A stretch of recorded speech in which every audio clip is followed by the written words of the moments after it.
So, Assalamualaikum class 10th. We have completed our lesson, that is the servant. Okay, I hope you remember the whole story of the lesson. I have sent you the link of my YouTube channel in which I taught you the whole lesson. Now I have given you I have sent you 5 YouTube videos of my channel in which I have explained line wise the whole chapter. Now today, okay, yesterday we did the question answers of this lesson also, and today we have to do the compound words of this very chapter, which is on the 153 page number. So here we start. First, he's saying, what is the question saying? Use your dictionary to learn the difference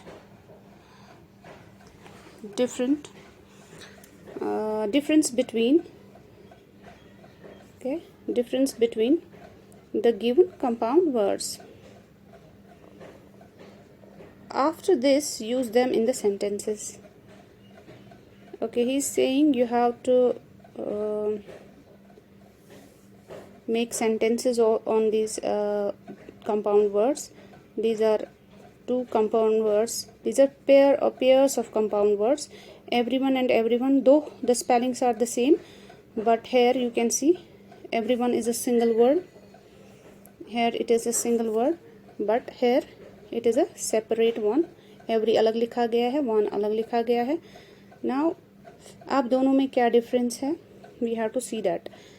ये जो everyone है, जो एक साथ लिखा गया है, इसका क्या मतलब है? तो यहाँ पे जो everyone है, इसका मतलब है सब, और ये जो everyone है जो अलग अलग लिखा गया है, इसका मतलब है हर एक. यानी कि ये जो everyone है जो एक साथ लिखा गया है, जैसे मैं आपको सेंटेंस के थ्रू समझाऊंगी. The new decision will affect everyone positively. जो नया डिसीजन है वो हर एक को असर करेगा डेफिनेटली पॉजिटिवली. और दूसरा जो एवरीवन है जो अलग अलग लिखा गया है, my mother would like to thank every one of you who helped her. मेरी माँ आप सबका शुक्रिया अदा करना चाहती है, हर एक का, आप में से हर एक का शुक्रिया अदा करना चाहती है जिन्होंने उसकी हेल्प की है. तो यहाँ पे आपने देखा एवरीवन हर एक है, और यहाँ पे इस वाले सेंटेंस में है सब. एवरीवन का मतलब सब. This decision will affect everyone. ये डिसीजन सब पे असर करेगा. तो इस तरह से, तो ये जो दूसरा है हमारा वो है एनीवन. ओके, एनीवन जो है इसमें भी 2 है. एनीवन जो एक साथ दिया गया है और जो अलग अलग दिया गया है. एनीवन इकट्ठे जो है उसका मतलब है एनीबॉडी. इसको आप एनीबॉडी भी बोल सकते हैं. और ये जो अलग अलग है एनीवन, इसका मतलब है कि एनी, इसमें आप एनी भी लगा सकते हो. तो जैसे कि यहाँ पे एग्जाम्पल दिया है मैंने, anyone, did anyone of you see a lost boy. इसमें आप बोल सकते हो did anybody of you see a lost boy. क्या किसी ने आप में से देखा खोए हुए बच्चे को.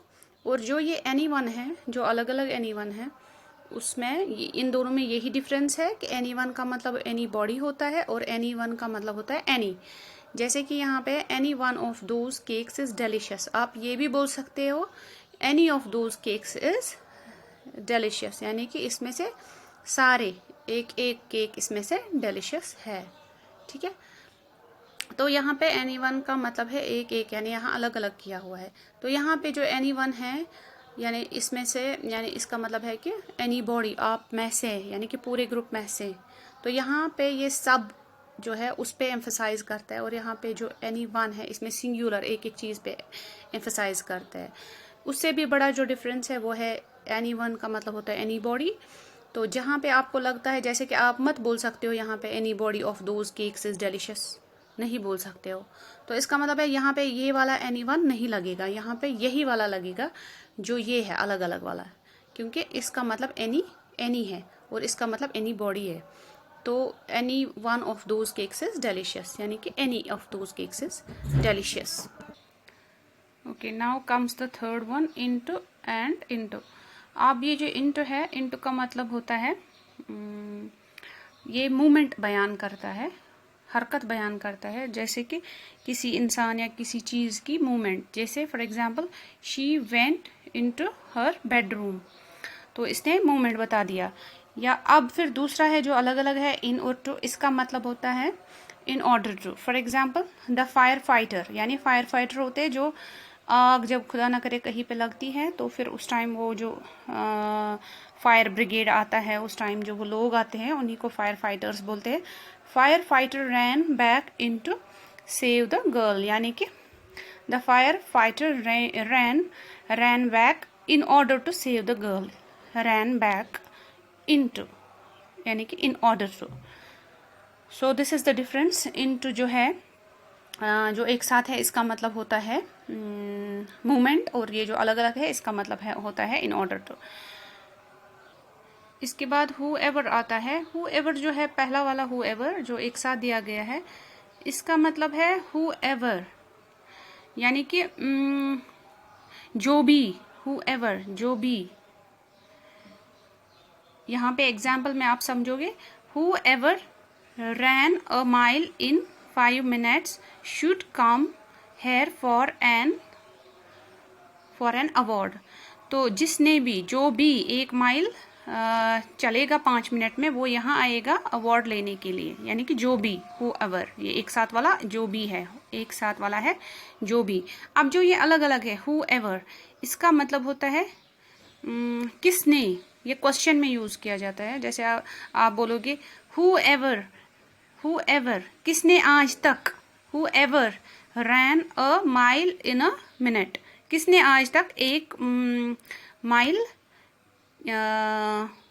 1 मिनट में कंप्लीट किया हुआ है, 1 मिनट में 1 माइल दौड़ा है, कौन आज तक दौड़ा है। तो किसने आज तक दौड़ा है, यानी कि किसी ने नहीं, यानी किसी ने नहीं, no one. So whoever यहाँ का मतलब होता है, हु एवर का मतलब ये भी होता है नो वन। यहाँ पे है हु एवर रैन, जिसने भी या जिस किसी ने भी, यही है इसका मतलब। तो इसका मतलब है no one.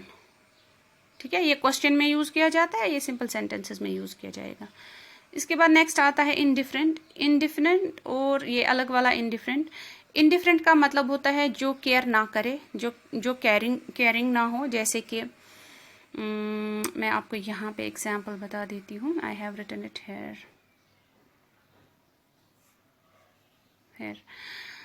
Her father is indifferent towards her.